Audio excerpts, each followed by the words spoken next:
नमस्कार, मेरा नाम है गौरव और आप देख रहे हैं TV24 नेटवर्क।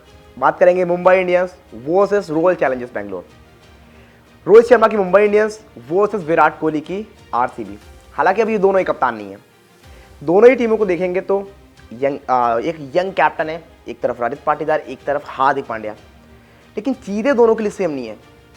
एक तरफ आरसीबी है जो ठीक है एक भी ट्रॉफी नहीं जीते हैं, बट उनके लिए विराट कोहली खेल भी रहे हैं और टीम भी बढ़िया खेल रही है रजत पाटीदार की कैप्टनसी में। But on the other hand if you talk about Mumbai Indians, उनके लिए सब कुछ बिखरा हुआ है इस वक्त पर। ना उनके ओपनर्स के रन आ रहे हैं और शायद उस तरह से उनकी अप्रोच नज़र नहीं आ रही। जब वो पिच पर खड़े भी हैं तो बहुत ज़्यादा टीमों को डरा नहीं रहे हैं। यहाँ पर चाहे ठीक है आपने रोहित शर्मा को बैठाया खिलाया, उसके बावजूद भी उस तरह से चीज़ें नज़र नहीं आ रही हैं। लेकिन रोहित शर्मा की मैं बात करूँगा, बिकॉज रोहित शर्मा जब तक खेले मुंबई इंडियंस के लिए, जब तक उन्होंने कप्तानी की, दे हैव गॉट 5 ट्रॉफीज। लेकिन on the other hand RCB है, विराट कोहली जब तक रहे कप्तान रहे, ठीक है ट्रॉफी नहीं जीती, लेकिन वो ऑलराउंड का अभी भी है। लेकिन जब रोहित शर्मा की हम बात कर रहे हैं तो मुंबई इंडियंस के खेमे में ये हो क्यों रहा है? रोहित शर्मा आपके पास थे, और मैं ये बात हमेशा कहूँगा कि रोहित शर्मा अगर आपके पास एज एन लीडर नहीं है, ठीक है कैप्टन नहीं है, लेकिन उसके बाद भी जब वो फील्ड पर होते हैं ना, तो वो जो लीडरशिप स्किल्स है उनकी, वो आउटस्टैंडिंग है। बिकॉज आईपीएल में बहुत आउटस्टैंडिंग कभी नहीं किया उन्होंने, बट अपार्ट फ्रॉम दैट वो उन्होंने अपनी टीम को मैच जिताए हैं अपनी कप्तानी से, अपनी बैटिंग से। हर साल उनकी 1-2 इनिंग्स ऐसी आई हैं, और स्पेशली कैप्टनसी की मैं बात कर रहा हूँ, जिस तरह से वो रहे हैं। फिर आप उनको बैठाकर पहली बात तो इम्पैक्ट प्लेयर लेकर आते हो। मुझे समझ में नहीं आया वो रूल मतलब क्या था रोहित शर्मा के साथ। रोहित शर्मा जैसे प्लेयर को आप इम्पैक्ट प्लेयर के तौर पर लेकर आ रहे हो, मतलब क्या साबित करना चाह रही मुंबई इंडियंस? इतना बढ़िया लीडर आपके पास है। हार्दिक पांड्या क्या जो रिपोर्ट्स निकल कर आ रही हैं ये उसको भी सच कर रही हैं कि क्या वाकई सेम लाइन पे है नहीं दोनों? क्या सूर्य कुमार यादव, रोहित शर्मा और कुछ और क्रिकेटर्स, इनका खेमा अलग है, हार्दिक पांड्या का एक खेमा अलग है? बिकॉज ये फिर लास्ट मैच में भी नज़र आया जब तिलक वर्मा बैटिंग कर रहे थे। तिलक वर्मा को आपने बाहर भेजा, आप मिड सेंटर को लेकर आए। मिड सेंटर को लेकर आए तो उनको बैटिंग नहीं दी, सिर्फ एक बॉल खेली। उसके बाद हार्दिक पांड्या ने वो सिंगल लेने से मना कर दिया, ठीक है। उसके बाद जब एंड में 2 बॉलें बची थी तो उनको ज़रूर मिल गई एक बॉल खेलने को, बट तब तक मैच एंड हो चुका था, उसका कोई फ़ायदा ही नहीं था। लेकिन अब इसके अलावा मुंबई इंडियंस के लिए जो बढ़िया खबर है दैट इज़ जसप्रीत बुमराह वापस आ रहे हैं, और इससे बढ़िया खबर कुछ नहीं होगी। बट उनको भी देखना होगा कि लंबे समय बाद वापस आ रहे हैं। लास्ट जो मैच खेले थे, अपना टेस्ट मैच खेले थे, एंड वो खेलना था किसके अगेंस्ट? ऑस्ट्रेलिया के अगेंस्ट, बॉर्डर गावस्कर ट्रॉफी में। उसके बाद अब तक नहीं खेले हैं।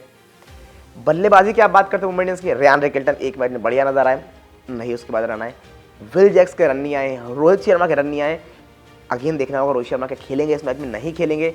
नमन धीर एक सॉलिड प्लेयर आपके लिए नज़र आए थे लास्ट मैच में, आपने ऊपर भेजे थे, बट वो जीत वो भी नहीं दिला पाए। सूर्य कुमार यादव लास्ट मैच में रन आए हैं, बट उससे पहले रन आए नहीं है। तिलक वर्मा बैटिंग बढ़िया कर नहीं पा रहे हैं। तो ये सारी चीज़ें मुंबई के लिए बेहतर चीज़ तो बिल्कुल नहीं दिखा रही कि मुंबई किस तरह से as a team, as a unit खेल रही है, वो बिल्कुल नज़र ही नहीं आया है। तो क्या जसप्रीत बुमराह का इंक्लूजन, वो जब एक जीत मिलेगी उसके बाद ही कुछ नज़र आएगा? बिकॉज हमने देखा है बहुत बार, आपने 2000 आई थिंक 23 का वो आईपीएल था, बात चलती थी Ravindra Jadeja versus M S Dhoni. क्या चेन्नई के खेल में सब कुछ ठीक नहीं है? बिकॉज दोनों अलग अलग लाइन पे नज़र आ रहे थे, और रविंद्र जडेजा इस बात से बहुत परेशान थे कि उनको आउट करने के लिए जो है फैंस प्रे करते हैं कि एम एस धोनी आ जाए, और ये बात बहुत फैल गई थी। उससे पहले सुरेश रैना वापस जा चुके थे, बट जब टीम जीती वो सेम लाइन पर आ गए। ऐसा चल रहा था कि शायद अगले सीजन में रविंद्र जडेजा चेन्नई के साथ नहीं होंगे, लेकिन वहाँ पर थे। तो वो अब अगर जीत मिलती है यहाँ से, बुमराह आकर कुछ कमाल करते हैं तो चीज़ें बढ़िया हो जाएंगी, लेकिन एज ऑफ नाउ मुंबई के लिए बहुत चीज़ें खराब है। अब ऑन द अदर हैंड अब आते हैं आरसीबी की तरफ। एक नए कप्तान के साथ आए हैं, एक नए लीडर के साथ आए। शुरुआत बहुत ज़बरदस्त हुई, 2-2 थे। थर्ड मैच ठीक है आप गुजरात टाइटंस के अगेंस्ट हारे, लेकिन अब देखना पड़ेगा आप वापसी कितनी बढ़िया करते हो यहाँ से।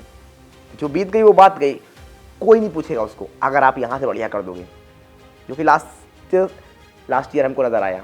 आरसीबी शुरुआत में बहुत आप ऐसी मतलब सिचुएशन में थे कि आप मैच मतलब जीत सकते हो, बट प्लेऑफ तो जाओगे ही नहीं, क्योंकि इस तरह की स्थिति थी। क्योंकि आपको पहले बात तो अपने सारे मैच जीतने थे, फिर ये करना था कि ये टीम हार जाए, वो टीम जीत जाए, ऐसा हो जाए वैसा हो जाए, बहुत सारा गणित लगाना था। Then you have to qualify. But उन्होंने वो कर दिखाया, तो वो विश्वास तो वहाँ पर होगा उनमें। ठीक है, प्लेऑफ के बाद बाहर हो गए, लेकिन सोचिए उसके बाद जब आप प्लेऑफ पहुँच गए, आज कोई नहीं पूछेगा कि आप पिछली सिचुएशन में क्या थे क्या नहीं थे, बिकॉज प्लेऑफ आपके नाम के आगे लिखा है। तो आरसीबी को वही करना है कि अपना पिछला मैच हारे, ठीक है, अब इस मैच में किस तरह से वापसी करेंगे वो बहुत कुछ डिपेंड करेगा।